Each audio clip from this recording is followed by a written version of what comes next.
Hi, everyone. This is Global Podcast, your window to the world. Breaking news, big ideas, your global hangout for what's happening now, and bold conversations. Wherever you are, we're bringing it to you. Let's get started. Okay, so you've brought us some really interesting material today. We've got these excerpts about President Trump's recent comments on Iran, and then details on these upcoming talks in Oman, right? April 12th. That's right, April 12th, 2025 in Muscat.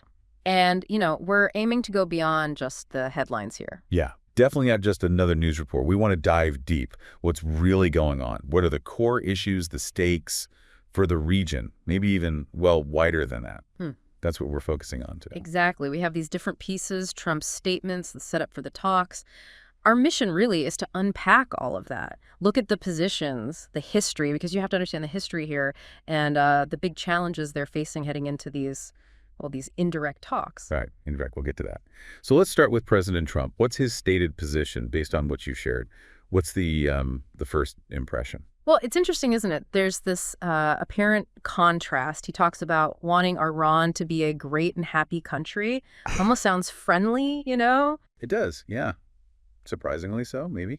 But then, like you said, there's always a but. You dig a bit, and there's a very clear condition attached to that vision. A very firm one. His absolute insistence. Iran must never obtain nuclear weapons. So it's like, sure, be happy, be great, but this specific thing, absolutely not. It's a hard line. And he uses this phrase, verified nuclear peace agreement. That sounds specific. What does verified signal to you there? Oh, verified is doing a lot of work in that phrase. It means proof, hard proof, reliable checks, something, that's likely going to be a huge sticking point in Oman. And peace agreement sounds broader, too, maybe suggesting something beyond just the nuclear file eventually. Possibly. But it's all tied to that one condition. No nuclear weapons. Only then, he suggests, can Iran have peaceful growth and prosperity. Precisely. It's conditional prosperity he's offering. Then at the same time, he's pushing back against reports of imminent military action, calling them greatly exaggerated. What's the message there, do you think? Well, maybe a couple of things. Could be trying to lower the temperature, signal, diplomacy first. Or maybe it's strategic, don't make them feel immediately cornered, which might backfire. But then comes the warning. Yeah. Serious consequences if they do try to build them. So diplomacy is preferred, but the military option isn't gone. It's still there if he feels talks fail. That's the takeaway, I think. It's this mix, wanting a deal, but holding that military threat in reserve. It creates a kind of deliberate uncertainty for Iran to navigate. Okay, so that sketches out the U.S. stance, or at least Trump's recent framing of it. Let's pivot to the talks themselves. April 12th, Muscat.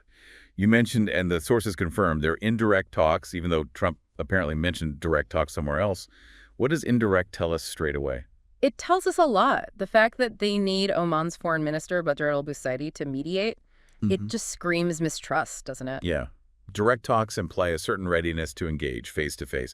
Going indirect feels much more cautious, maybe even fragile. Exactly. It highlights just how deep the problems are, how careful both sides are being right at the start. And who are the main people involved?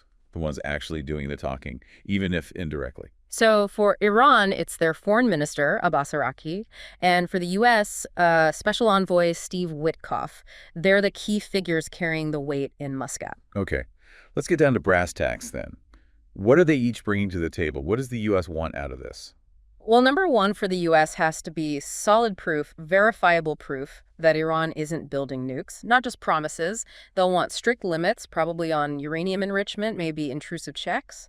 And then there's the other piece, Iran's regional role. The U.S. wants them to pull back support for proxies like Hezbollah. That's a big one mentioned in the sources. They see these groups as destabilizing. Those are definitely major asks. What about Iran? What are they looking for in return? For Iran, it's likely two core things. First, security. They want real guarantees against military attacks from the U.S. or, its allies. That's fundamental for them, given the history. Makes sense. And the second? Sanctions relief. Major, significant relief from those crippling economic sanctions. That economic pressure is immense, so easing it is probably top of mind. It sounds like a very classic standoff, almost. Security versus economic benefits. Yeah. But like you said earlier, you can't really grasp this without the history, can you? The context is just vital here. Absolutely vital. You have to look back. The 2015 nuclear deal, the JCPOA, that's the big shadow hanging over all of this.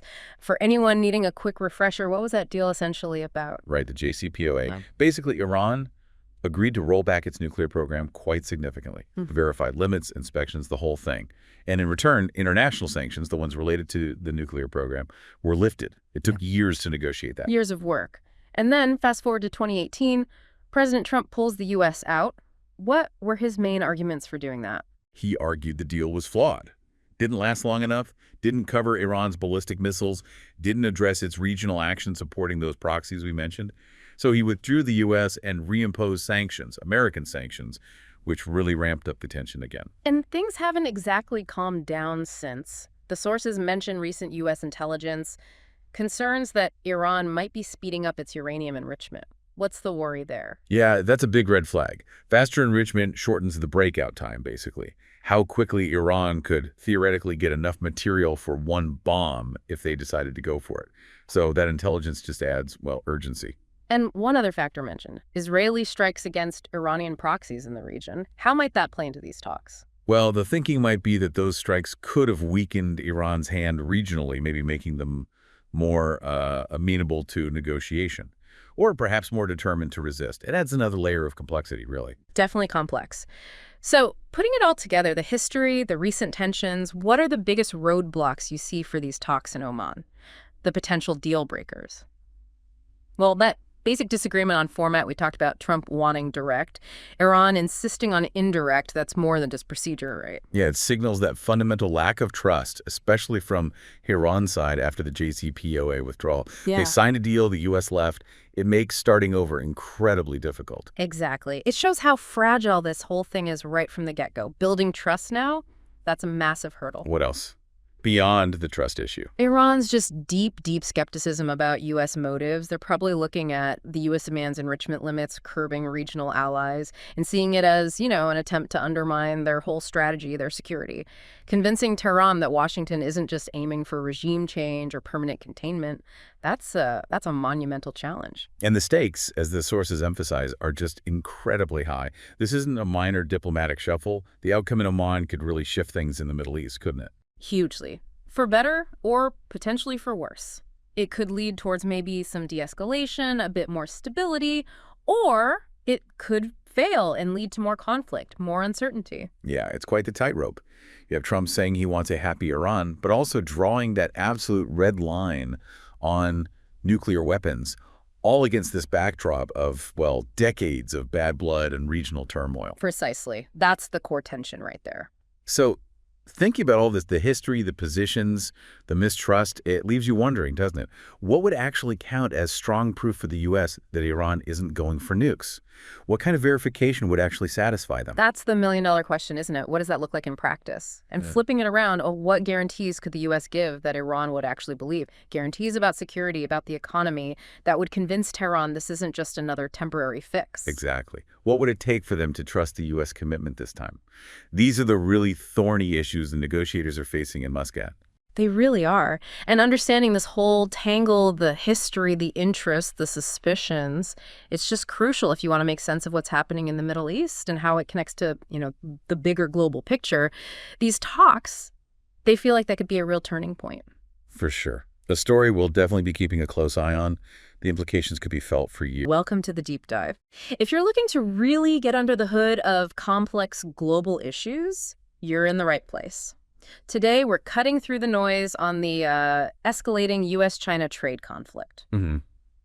And the sources we're looking at today really paint a picture that's moved, well, quite far beyond simple economics, wouldn't you say? Absolutely. It feels much more like a political, almost personal showdown now, especially with Presidents Trump and Xi so central to the narrative. Exactly. It's become very focused on their actions, their rhetoric. It definitely seems like we've entered a new, more confrontational phase based on the material. Right. So our mission today is to pull out the critical insights from these sources. What are the actual actions being taken? What are the likely motivations, behind the scenes? And what are the knock-on effects globally? Okay. Sounds good. Let's start with the U.S. side, with Trump's offensive. The sources detail some pretty significant moves recently. They certainly do. We're seeing these major tariff hikes on Chinese goods, pushing them way up to 145% according to the data. 145%. Wow. Yeah. And the stated goal, pretty clearly laid out, is to force China's hand, basically, to get them to the negotiating table, but very much on U.S. terms. And there's that interesting framing, too, that quote in the source material about Trump suggesting she wants a deal but doesn't, quote, know how to ask. Yes, that's a key part of the rhetoric, isn't it? Yeah. It positions Trump as, the dominant negotiator, the one holding the cards. It's a deliberate projection of strength. Definitely deliberate. And then there's that 90-day tariff pause, but specifically excluding China. What's the thinking there, according to the sources? Well, the analysis suggests it's a strategic move aimed squarely at diplomatic isolation, offer relief to other countries, make China the outlier. It's a classic divide and conquer tactic, essentially. A carrot for most, but a very pointed lack of carrot for Beijing. Precisely. And then you layer on top of that the threat of additional 50% tariffs if China dares to retaliate. So the pressure is really being ramped up. So it's economic pressure, diplomatic pressure, and this constant rhetorical pressure. Exactly. And it all feeds into this wider narrative that Trump often uses, the sources suggest, about restoring American industry, protecting American jobs. It's a populist message with clear domestic appeal. Okay, that paints a pretty clear picture of the U.S. strategy. So how is China responding? How is Xi Jinping reacting to all this based on what we're seeing? Well, there's been a noticeable shift. After a period of relative quiet, Xi himself broke the silence. The sources highlight his declaration that China will not bow to unjust suppression. Unjust suppression, that's strong language. It really is. It signals a readiness for potentially a much longer fight. It's a message about China's resilience, its determination to protect its sovereignty. It taps into a deep historical narrative for them, too. Yeah, that phrase feels loaded with historical context and national pride. It's a flat rejection of being pressured into concessions. Completely. It frames this not just as trade, but as a fundamental issue of national dignity and their place in the world. It's about resisting what they see as external bullying. And did they back this up with actions? We saw retaliatory tariffs, right? Oh, immediately. A swift response. China imposed its own tariff hike on U.S. goods up to 125%.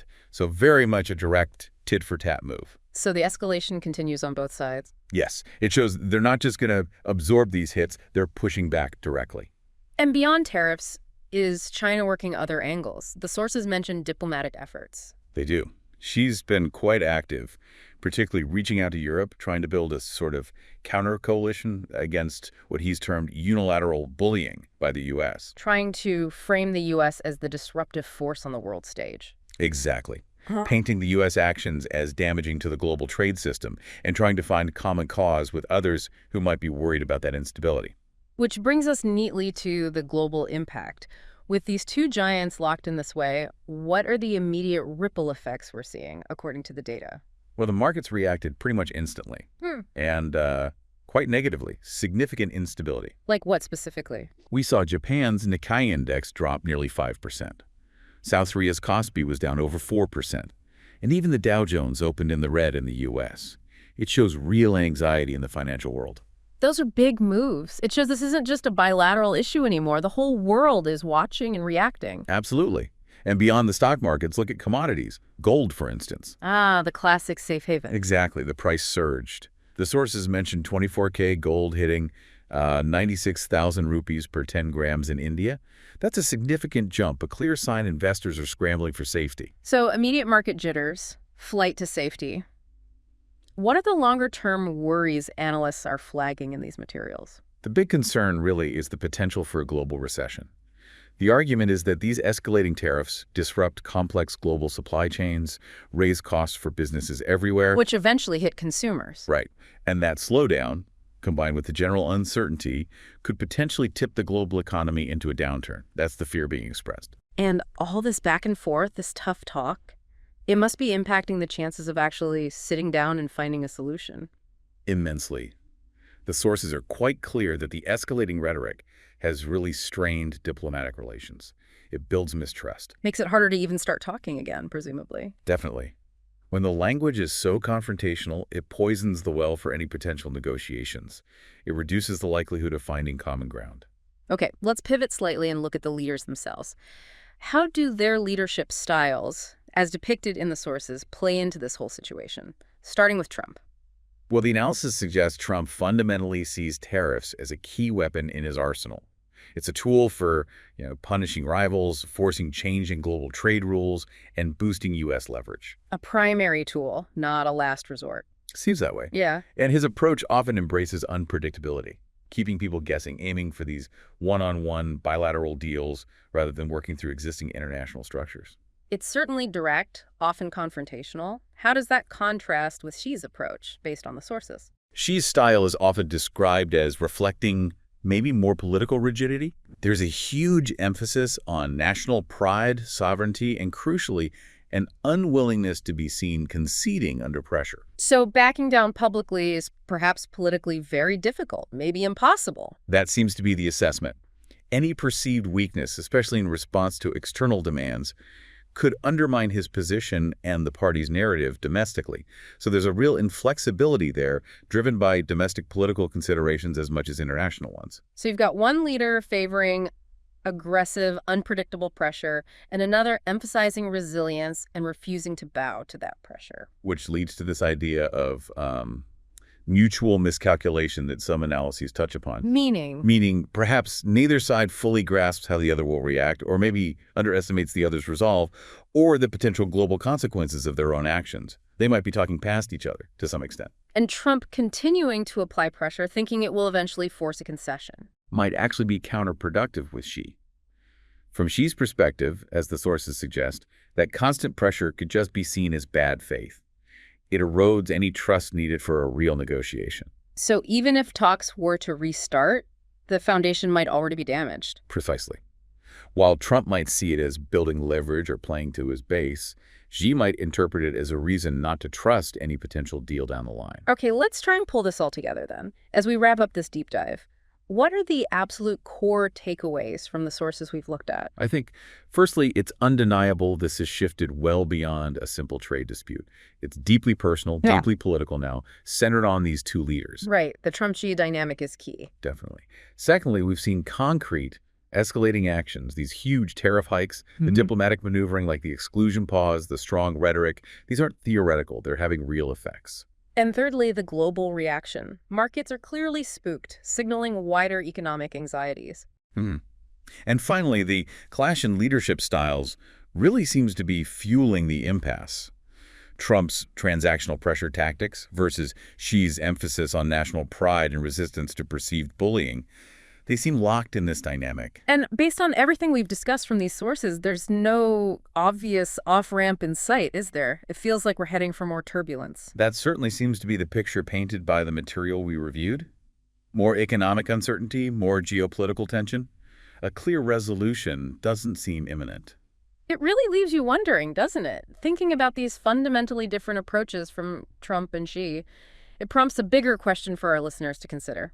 What underlying shifts in global power, in the very structure of international relations, might be revealed by how this whole conflict eventually plays out? That's a really profound question.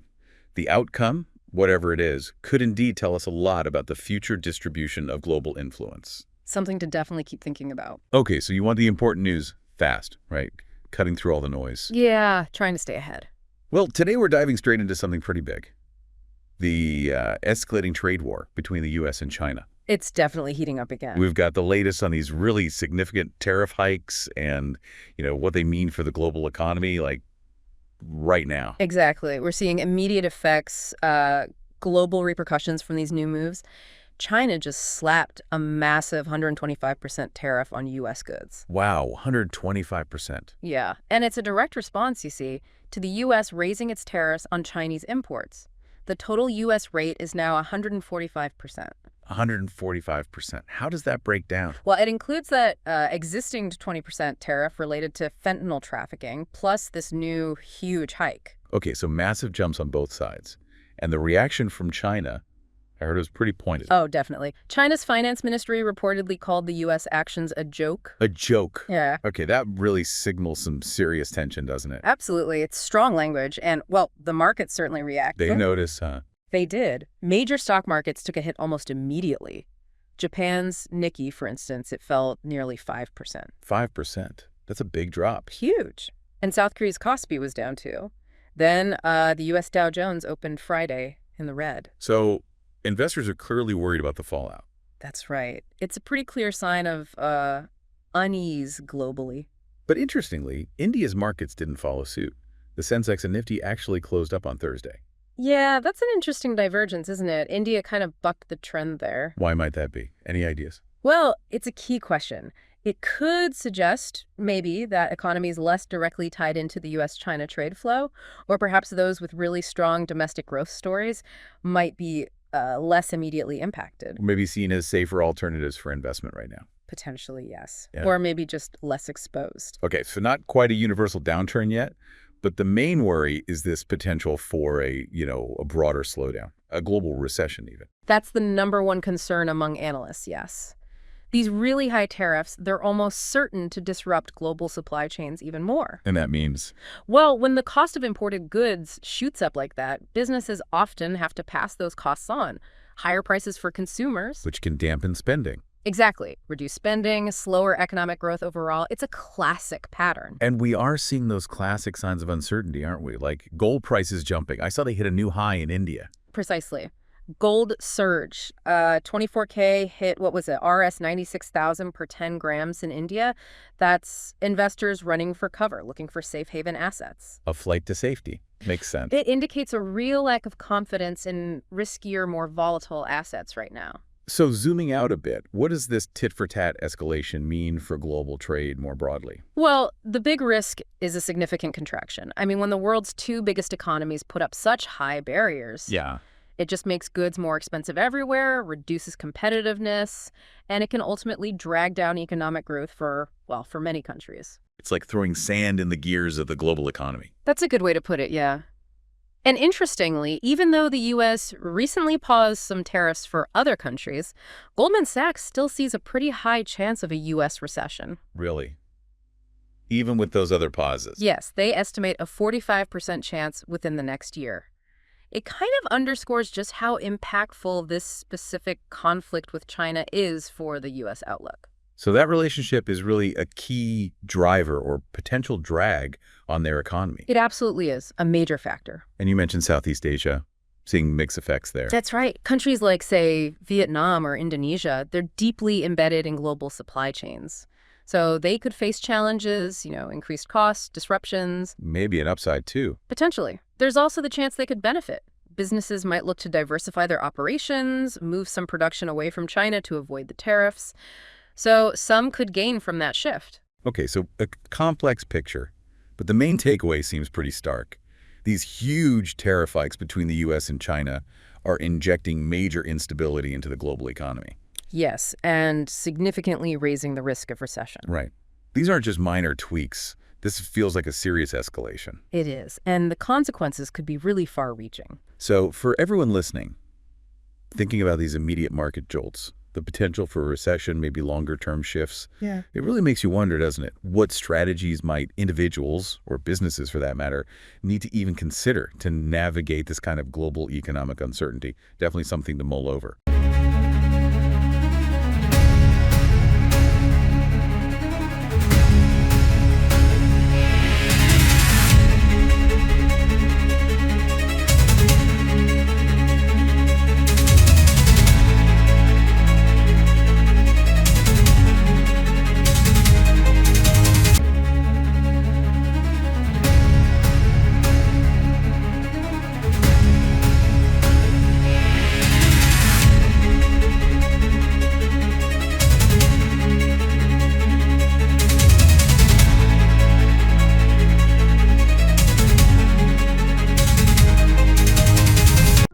Hi, everyone. This is Global Podcast, your window to the world. Breaking news, big ideas, your global hangout for what's happening now, and bold conversations. Wherever you are, we're bringing it to you. Let's get started. November 2008. Mumbai. I mean, for 3 days, that city just lived through an absolute nightmare. Yeah. Coordinated attacks just ripped through everything, leaving, 166 people dead? Terrible. It's a tragedy that still feels very raw for many. Absolutely. And the journey, toward getting some kind of justice for those attacks has been so long, so winding. It really has. So today, we're taking a deep dive into what feels like a pretty significant step forward. the extradition, and now the custody of Tahir Hussein Rana. That's right. Rana, he's a Pakistan-born Canadian citizen, originally arrested over in the United States. Right. And what's really interesting here, I think, is that this isn't some simple case, where someone's caught right after the event. This has involved years, literally years of navigating complex international law. And just persistent police work, I meant. Persistent investigative work, exactly. Okay, so let's unpack this. Who exactly is Tahir Rana, and what's his alleged connection, his supposed link to those horrific events back in Mumbai? Mm-hmm. Our mission really, in this deep dive, is to try and understand that supposed role. Yeah. Trace the twists and turns, because it sounds like there were many of this extradition process. Definitely. And just grasp why this development carries so much weight. Mm. Especially, for the survivors, the families. We're drawing on recent news reports to piece this together. Yeah, and the story of Rana's extradition, it really is quite a saga. He was first picked up by the FBI way back in 2009. 2009. And this is key, the initial charges weren't directly tied to the Mumbai attacks themselves. Right. They focused more on him allegedly providing material support to Lashkar-e-Taiba, Lati. Which we know is the Pakistan-based group that orchestrated the attack. Precisely, the group behind 2611. Okay, but here's where it gets, well, really interesting, maybe confusing for some. He was actually convicted in the U.S., wasn't he? Back in 2011. He was, yes. But crucially, it wasn't for the 2611 attacks. Right. It was for aiding a completely separate terror plot, one targeting Denmark. And when the U.S. court looked at the direct Mumbai charges against him, he was actually acquitted on those. Acquitted? Why? They cited insufficient evidence under their specific legal standards at that time. Okay, that's a critical distinction, isn't it? Mm. It wasn't like a U.S. court found him innocent of involvement in Mumbai. No. Just that the evidence presented then in that trial didn't meet the bar for a conviction on those specific charges. Exactly. So while the U.S. system held him accountable for, the Denmark plot, India kept pushing, kept pursuing his extradition, specifically for his alleged role in the Mumbai attacks. And they formally requested that extradition when? That was in 2020. And their case, their argument, focused very tightly on one specific allegation that he facilitated reconnaissance for David Coleman Headley. David Headley, Yeah. Right. His name is inseparable from the planning of 2611. Absolutely. So India's argument basically is that even if Rana didn't, pull a trigger or plant a bomb, Right. he played a vital, perhaps indispensable role in the setup, Right. the groundwork. That's the absolute core of their extradition case. And, well, as you'd expect with these international legal things, it wasn't fast. No, I bet not. It involved several years of pretty intense legal challenges back in the U.S. courts. It even went all the way up to the U.S. Supreme Court. Wow, the Supreme Court. That tells you something about the stakes involved. It really does. It shows the high legal bar, the Yeah. significant arguments being made, about treaties, precedents, that kind of thing. And then finally, earlier this year, a breakthrough, the extradition was approved. Yes. And Rana's team tried one last time, Yeah. a plea to the Supreme Court to put a hold on it, a stay. They did, and that plea was denied. So that denial really cleared the final hurdle. India could finally bring him back. Absolutely. And just to underline how seriously India is treating this whole thing, a team of senior officers from the NIA, the National Investigation Agency. India's main counter-terror agency. Exactly. They actually flew to the United States to personally oversee his transfer and take him into custody. Sending senior officers. That definitely underscores the importance they're placing on this case. No question. Okay, so after all that legal back and forth, let's focus now on why India was so determined. What exactly is Rana accused of doing? How did he supposedly help Headley with this reconnaissance? Right. The central allegation, it really revolves around Rana's immigration business. An immigration business? Yes. Investigators believe he used this seemingly legitimate business, a front. Like a cover. Precisely. Huh. A cover for Headley's activities in Mumbai. It's quite fascinating how something so normal could allegedly be twisted like that. Okay, explain that. How would using an immigration business as cover actually work? Well, the claim is that Rana's company helped Headley get the visas he needed to travel to India multiple times. Okay. And not just that, but helped him set up an actual office in Mumbai. An office. So that gave Headley What? a legitimate reason to be there. Exactly. It provided a plausible cover story, a reason to be in the city, moving around, conducting surveillance, basically, scouting potential targets. Gathering information. Gathering information on key locations, all without, hopefully raising too much suspicion. And these locations Headley was scouting, they weren't just random spots, were they? Far from it. We're talking about the very places that were later hit in the attacks, the big hotels, the train station, other hubs. Chilling. It really draws a direct line, doesn't it? From that alleged reconnaissance straight to the attackers' plans. It really does. It suggests how they might have known the layouts, the vulnerabilities. And the alleged connections. They go deeper than just Headley, right? That's what the investigation indicates. Links between Rana and Pakistan's Inter-Services Intelligence, the ISI. Pakistan's intelligence agency. Yes. Yeah. And also operatives within Lashkar-Taiba itself. There's even mention of a specific figure, someone named Major Iqbal. Major Iqbal. Alleged to be an ISI handler, potentially, who supposedly provided funding for Headley's reconnaissance work in Mumbai. Wow.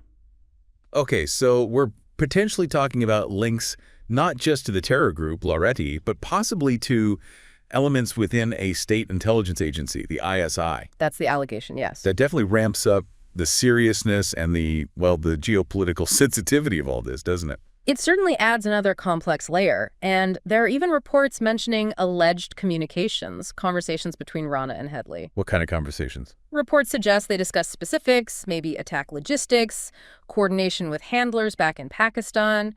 It hints at potentially a much more involved role than just, sorting out a visa or an office lease. Right, more than just facilitation. Okay, so he's extradited. He's now in India. What's the situation on the ground? What's happening with the investigation now? So upon arrival, Rana was immediately produced before a special NIA court in Delhi. Okay. And this is important. The court granted the NIA custody of Rana for an initial period of 18 days for interrogation. 18 days. That's quite a significant amount of time. It is. It really suggests the NIA has a lot they want to ask him, a lot they hope to uncover or confirm. What do you think is the main focus? What are they trying to pin down during these 18 days? Well, they'll undoubtedly be trying to get the full picture, the full extent of his alleged role. Planning, facilitation. Mm-hmm. They'll want specifics on his interactions with Headley, with any other conspirators. They'll want to clarify those alleged connections with the ISI, with Lati. Really trying to connect all the dots. Exactly. This custody period is absolutely crucial for them to build their case, to piece together a much clearer picture of the entire conspiracy. And given the high-profile nature of this, the years it took, I imagine the security around him must be intense. Oh, absolutely. Reports indicate he's being held under extremely high security conditions. We're talking CCTV cameras, round-the-clock monitoring, the works. Understandable. It reflects the gravity of the charges and, frankly, the need to ensure both his safety and the absolute integrity of this ongoing investigation. Okay, so let's just step back for a moment. Look at the bigger picture here. What is the real significance of this extradition actually happening? Why is it so important, especially, coming all these years after 26/11? Yeah, that's a great question. There are several key layers to its significance, I think. Okay. Firstly, as the news reports really highlight, it underscores this growing cooperation between India and the United States, particularly on counterterrorism. Right. The fact that the U.S. ultimately approved this extradition, after that very long, very complex legal fight, well, it sends a pretty strong message about their commitment to that partnership. And it wasn't just India saying this was important, was it? The U.S. government weighed in, too. Yes, indeed. The U.S. State Department actually put out statements publicly acknowledging India's persistence, their efforts to ensure justice for victims of terrorism. That kind of external validation, it adds international weight, doesn't it? It definitely does. It frames it not just as an Indian issue, but as part of a global effort. But maybe drilling down to the most fundamental level. What does this mean for the people who are actually there? The survivors, the families who lost people. Yeah, I think that's perhaps the most crucial aspect. For them, Rana's extradition, it represents something tangible, a concrete step forward on what has just been an incredibly long, incredibly painful road towards accountability. It can't undo anything, obviously. No, of course not. It can't bring back loved ones. It can't erase the trauma. But it signifies that the pursuit of justice, however slow, hasn't stopped. That progress is being made. Exactly. Progress in trying to hold everyone allegedly responsible to account. It offers maybe a small measure of hope, perhaps, that some form of closure might eventually be a little closer. So, bringing this all together then, our deep dive today really shows that Tahawwur Rana's extradition, him being in NIA custody now for these 18 days, It really feels like a pivotal moment, doesn't it, in the ongoing long investigation into 2611. Absolutely pivotal. The expectation, the hope, really, is that this interrogation will yield crucial new insights.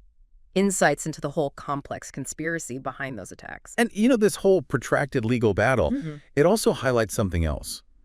That delicate balance between, national sovereignty and the need for international justice, especially with terrorism. That's a really good point. It's a constant tension in these kinds of cases. And this isn't just about Rana or even just about 2611, is it? This could have wider ripples. I think so. Potentially, yes. It could further strengthen global efforts against terrorism. How? By demonstrating a continued commitment across nations, across borders, to pursue justice and to hold individuals accountable for their alleged roles, no matter how long it takes, no matter how complex it gets. It really makes you think, though. What does this extradition happening, over 15 years after the event, what does it really tell us about just how persistent justice needs to be and how incredibly complex these international legal processes are when you're trying to... Yeah.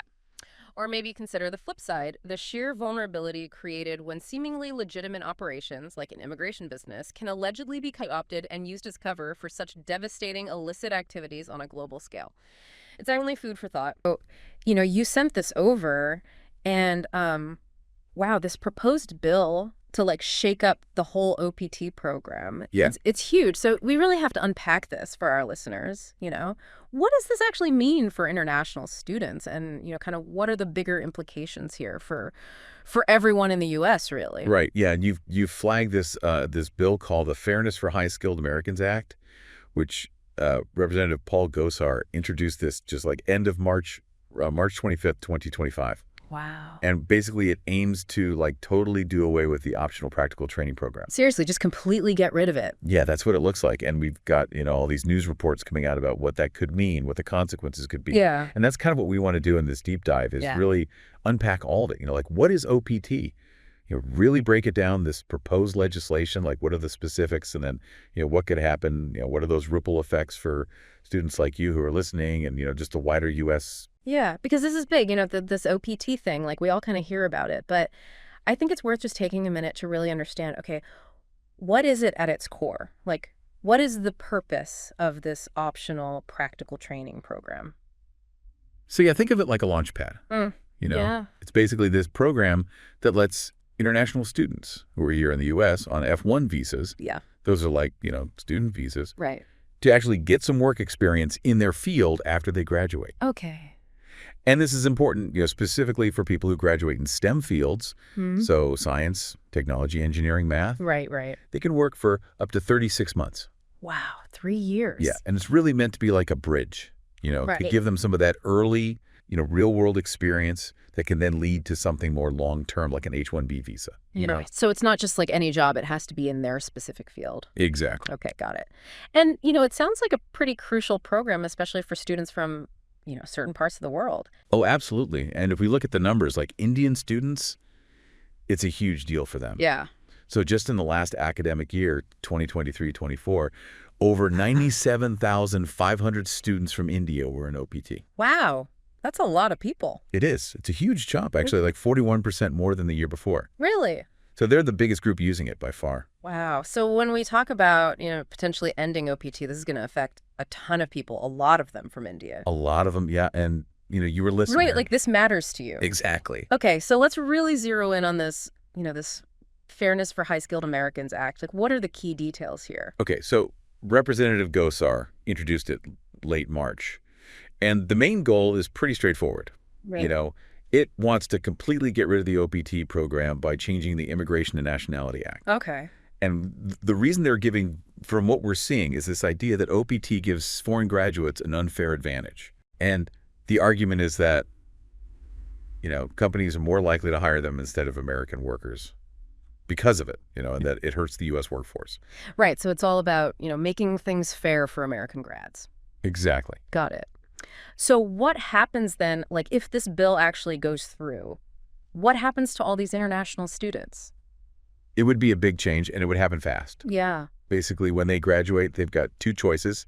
They either need to already have that H-1B visa, The one for skilled workers, Right. which is super competitive. There are limits every year, and it's a lottery system. It's tough. It is. Or they have to leave. US OPT is gone. That time to get some work experience is just not an option anymore. That's a lot to deal with. That's a lot of plans just totally thrown out the window. Absolutely. Okay, so let's dig into some of the pushback. People are not happy about this. There are a lot of concerns and criticisms, and it's not just about the students themselves, right? No, not at all. There are much bigger implications here. Right. Like what? So for the students, it's a threat to their careers. Yeah. We're talking over 300,000 Indian students alone who might not be able to work here anymore. And that's huge for their goals and their futures. Yeah. Plus, a lot of these students have invested so much in their education here, taking out loans. And OPT was how they planned to pay those back, Yeah. while they were gaining experience. It makes sense. And we're already seeing students looking at other countries, Canada, Europe, Mm-hmm. places where they think they might have more stability after they graduate. Wow. So you're saying we could see like a reverse brain drain, all these talented people going somewhere else. Exactly. And then there's the economic impact on the U.S. Hmm. People are really worried about what this could do to American universities. How so? Well, international students bring in billions of dollars every year, tuition fees, living expenses, all of that. Right. So if they take away OPT, it's a big deterrent. Why would students come here if they can't work afterwards? Yeah, the incentive to study here just disappears. Exactly. And then there are the industries that really rely on these international graduates, Yeah. Especially tech and research. Right, those fields are huge here. Huge. And they depend on these skilled workers who come through programs like OPT. Yeah. So getting rid of that pipeline could lead to big shortages in important areas. Okay. And it could slow down innovation in, fields like AI and renewable energy, Yeah. where a lot of the expertise is coming from international graduates. Right there at the cutting edge. They are. Think about AI. So many of the advancements we've seen are because of researchers who came here on student visas, used OPT to get experience, and then maybe got longer-term visas, Right. take away OPT, and that pipeline dries up. Yeah, it's not as easy as saying, oh, well, American grads can just fill those roles right away. Right? They might not have the exact skills or the numbers. And all that training takes time. It does. And then on top of the economic arguments, you've got legal challenges too. Immigration advocacy groups are saying, does this bill even fit with broader immigration policy? Mm-hmm. They're pointing out that past attempts to change or get rid of OPT have been challenged in court. Yeah. And there was strong opposition from universities. So this bill might face the same thing. Interesting. Okay, so let's zoom out a little and look at, the bigger picture politically. Where does this all fit in? Well, it's definitely part of a trend, in terms of immigration policies. Oh, We've that's seen a lot of different actions, and this bill seems to be in line with that. Yeah. And we should also acknowledge the other side, groups like U.S. tech workers, they actually want OPT to end. Okay. They say it really does hurt American grads who are trying to get those entry-level jobs. So it's a complex issue. It is. It's not just black and white. No, Okay. And how are the universities reacting to all of this? they're really worried. You know, Yeah. we saw that some big schools like Columbia, Yale, Cornell, they're actually telling their international students to be careful and maybe not leave the U.S. right now. Because they might not get back in. Exactly. There's just too much uncertainty with all the changes happening. So it's causing a lot of anxiety and confusion for students in universities. Wow. So if we look at the big picture, economically, what could this mean for the U.S. as a whole? Well, if less international students come here because of this, that means less money for universities, and that trickles down to the local economies. Right. Think about it. Fewer students renting apartments, eating out, shopping in those college towns. It hurts those communities directly. Yeah. And then U.S. tech companies, they rely so much on international talent that comes through OPTT. Yeah. So if they can't get those workers, it could slow down their growth, stifle innovation, and the U.S. could lose its competitive edge globally. Right. And that impacts everything. Yeah. All the industries that need those STEM workers. It's like a chain reaction.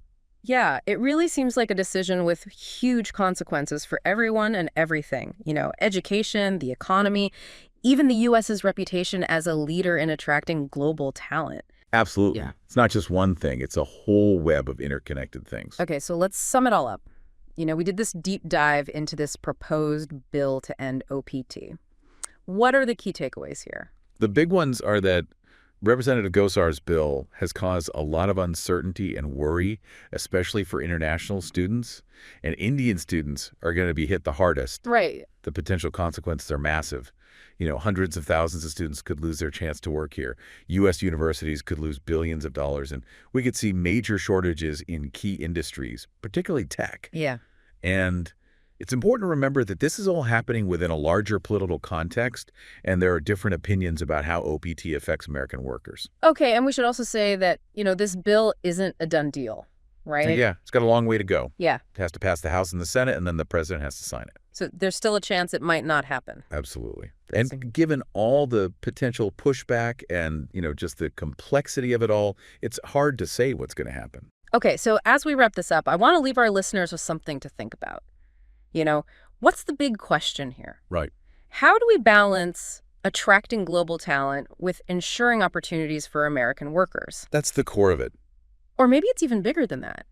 What's the long-term vision for the U.S. in a global economy? How do we stay competitive and innovative? How do we stay a leader in education? It's something we all need to consider. It is, because these policy changes, they have a lasting impact. They do. So think about it. What kind of future do we want to build, and what role do we want the U.S. to play on the world stage? Those are the big questions. They are. And there are no easy answers. But we need to keep asking them. We do. All right, well, thanks for joining us for this deep dive into the OPT issue. Yeah, thanks for having me. And we'll be back soon with more analysis on the latest developments. Stay tuned. Okay, bye for now. Bye.